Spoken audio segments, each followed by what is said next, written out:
नमस्ते साथीहरु, यहाँहरुको आफ्नो च्यानल डिपेन्ड टेकमा यहाँहरुलाई स्वागत छ। साथीहरु अहिलेसम्म मेरो च्यानल सब्स्क्राइब गर्नुभएको छैन सब्स्क्राइब गर्नुहोला, लाइक गर्नुहोला। आज चाहिँ तपाईहरुलाई मैले कसरी चाहिँ हामीले चाहिँ इमेलमा चाहिँ अटो रेस्पोन्स सेट गर्ने अथवा हामीले चाहिँ कसरी चाहिँ इमेलबाट चाहिँ अटो रेस्पोन्स पठाउन सकिन्छ भन्ने कुरा चाहिँ तपाईहरुलाई मैले सिकाउँछु हैन। यो चाहिँ कस्तो कन्डिसनको लागि चाहिँ युज हुन्छ भन्दा जस्तो कि तपाईँ हामीले चाहिँ कहिलेकाहीँ चाहिँ के अरे आफ्नो कामलाई छोडेर हामी कहिलेकाहीँ भ्याकेसनमा बसेको हुन्छौँ अथवा हामी चाहिँ कहिलेकाहीँ चाहिँ बिदा लिएर बसेको हुन्छौँ होइन। त्यस्तो कन्डिसनमा चाहिँ हामीले चाहिँ इमेल पनि हामीले पठाउन नसक्ने हुन्छ कसैको लागि होइन, रिप्लाई गर्न नसक्ने कन्डिसन पनि आउन सक्छ। त्यस्तो बेलामा चाहिँ अनि फेरि यदि कसैले तपाईँलाई रिप्लाई के अरे इमेल गरेको छ भने त्यो इमेललाई चाहिँ तपाईँले रिप्लाई गर्नु भएन भने उनीहरूले चाहिँ तपाईँले के अरे इग्नोर गरेको भन्ने जस्तो सोच्न सक्छन्। त्यस कारणले गर्दाखेरि चाहिँ हामीले चाहिँ अटो रेस्पोन्स चाहिँ सेट गरेर छोड्यौँ भने चाहिँ हामीले चाहिँ जे मेसेज हामीले दिन खोजेको छौँ त्यो मेसेज चाहिँ उनीहरूलाई पुग्यो भने उनीहरूले चाहिँ बुझ्नेछन् कि यस्तो यस्तो कन्डिसनले हो भन्ने कुरो होइन। त्यस कारणले गर्दाखेरि चाहिँ हामीले चाहिँ अटो रेस्पोन्स चाहिँ हामीले चाहिँ सेट गर्ने हो भने एकदम इफेक्टिभ हुन्छ। यसलाई चाहिँ हामीले कसरी सेट गर्न सकिन्छ भन्ने कुरो चाहिँ तपाईँहरूलाई मैले भिडियोमा देखाउनेछु भने भिडियोलाई तपाईँहरूले अन्तिमसम्म हेर्नुहोला।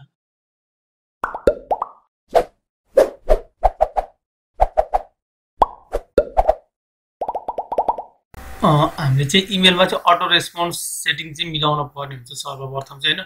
अटो रेस्पोन्स हामीले मेलले चाहिँ अटो रेस्पोन्स बनाउनुको लागि चाहिँ होइन केही सेटिङहरू छन्। ती सेटिङहरू चाहिँ अब कसरी गर्ने त भन्दा जस्तो कि तपाईँ चाहिँ हामी चाहिँ जिमेलकोमा आइसकेपछि चाहिँ हामी चाहिँ राइटपट्टि साइडमा तपाईँले देख्न सक्नुहुन्छ यहाँ सेटिङको अप्सन छ होइन। यसपछि तपाईँले क्लिक गर्न पर्ने हुन्छ। क्लिक गरिसकेपछि तपाईँ चाहिँ सी अल सेटिङ भनेको छ यहाँनिर होइन, यसमा तपाईँले क्लिक गर्न पर्ने हुन्छ होइन। क्लिक गरिसकेपछि चाहिँ तपाईँले चाहिँ यहाँनिर अप्सन पाउनुहुन्छ जेनरल होइन, लेभलहरू छ। अनि तपाईँ चाहिँ जेनरलमै बस्न पर्ने हुन्छ। जेनरलको चाहिँ तपाईँले तलपट्टि साइडमा आइसकेपछि चाहिँ यहाँनिर तपाईँले एउटा देख्न सक्नुहुन्छ होइन। यहाँनिर भ्याकेसन रेस्पोन्डर भनेको छ होइन, यसलाई तपाईँले देख्न सक्नुहुन्छ यहाँनिर होइन। अब यसमा चाहिँ हामीले चाहिँ के गर्ने हो त भन्दा जस्तो कि अटोमेटिक हामीले चाहिँ यदि तपाईँले चाहिँ रेस्पोन्स नदिए तापनि उसले चाहिँ यसले चाहिँ के भन्छ अटोमेटिक तपाईँले यहाँ सेट गरेको चाहिँ त्यो रेस्पोन्स चाहिँ उसले उतापट्टि रेस्पोन्स दिन्छ होइन। त्यो कुनै पनि इमेल आएको छ भने कतैबाट होइन, त्यो इमेलको चाहिँ उसले अटो रेस्पोन्स दिन्छ होइन। यसमा चाहिँ अब कसरी गर्ने त भन्दा जस्तै कि हामीले चाहिँ भ्याकेसन तपाईँ यदि कुनै भ्याकेसनमा जानुभएको छ भने त्यस्तो कन्डिसनमा चाहिँ अटो रेस्पोन्स गरिदिन्छ है।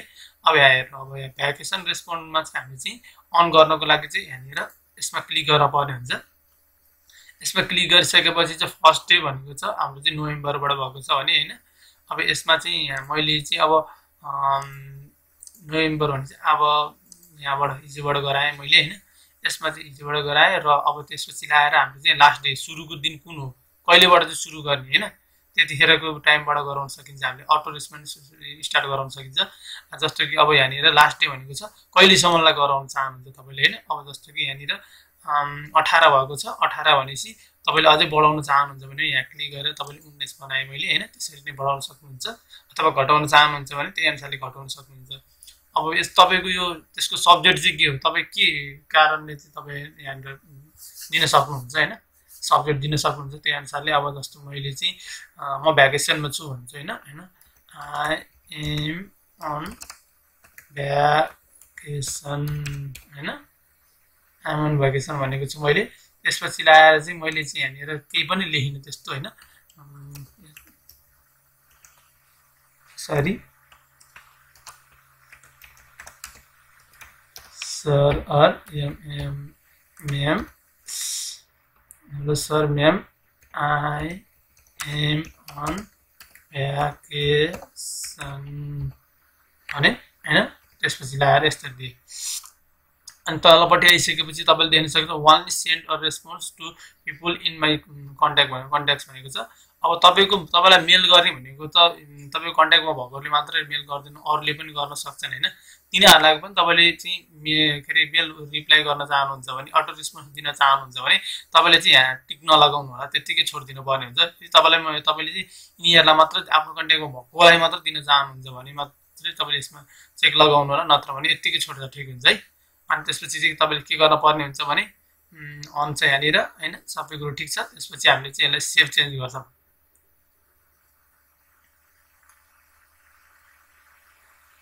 सेभ चेन्ज गर्ने बित्तिकै तपाईँले यहाँ माथिपट्टि देख्न सक्नुहुन्छ यहाँनिर होइन। अनि आई एम अन भ्याकेसनलाई चाहिँ इन्डाउ गर्ने भनेको छ होइन। तपाईँले चाहिँ यो सेटिङ सेट भइसकेको छ। अब यदि तपाईँको चाहिँ सिद्धिसकेको छ, तपाईँ चाहिँ आउनुभयो टाइममा भने तपाईँले यसलाई एन्ड गरेर पनि सक्नुहुन्छ, अथवा तपाईँले सेटिङमा गएर यहाँ गएर तपाईँले त्यसलाई अफ पनि गर्न सक्नुहुन्छ होइन, तपाईँले पछि गएर। अब हामीले चाहिँ अटो रेस्पोन्स हुन्छ कि हुँदैन त्यसलाई पनि चेक गरौँ होइन। मैले अर्को एउटा जिमेलबाट मैले युज गर्छु होइन। यो जिमेलमा चाहिँ अब यहाँनिरबाट चाहिँ मैले युज गर्छु। जस्तो कि तपाईँ हामीले चाहिँ यसमा चाहिँ कम्पोजमा जान्छौँ। मैले यहाँबाट स्टार्ट गर्न लाएँ। त्यसपछि मैले यहाँनिर चाहिँ एउटा लेख्छु HEL हेलो सब्जेक्टमा, अनि तलपट्टि चाहिँ मैले लेखेँ एउटा हेलो सर लेखेँ मात्र है मैले। अनि त्यसपछि लाएर पठाएँ है। उतापट्टि पठाएको यहाँनिरबाट जब यताबाट यहाँबाट उतापट्टि मेल पुग्छ, त्यसपछि अटो रेस्पोन्स बल्ल यतापट्टि आउँछ होइन। अब हामीले चाहिँ एकछिन कुरा पर्ने हुन्छ।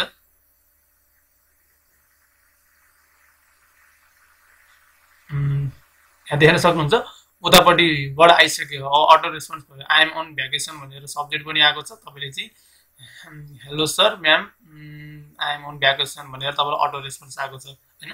हामीले चाहिँ हो यसरी चाहिँ सेटिङ गर्न सक्छौँ होइन। अब चाहिँ तपाईँहरूले चाहिँ इमेलमा चाहिँ हामीले चाहिँ कसरी चाहिँ अटो रेस्पोन्स चाहिँ एड गर्न सकिन्छ भन्ने कुरो तपाईँहरूले जान्नु नै भयो होला। यो भिडियोसँग चाहिँ तपाईँहरूलाई कुनै पनि त्यस्तो नराम्रो प्रतिक्रिया अथवा राम्रो प्रतिक्रिया छ भने अवश्य कमेन्ट बक्समा कमेन्ट गर्नु होला, लाइक सब्सक्राइब गर्न नबिर्सिनु होला। हस् त, धन्यवाद।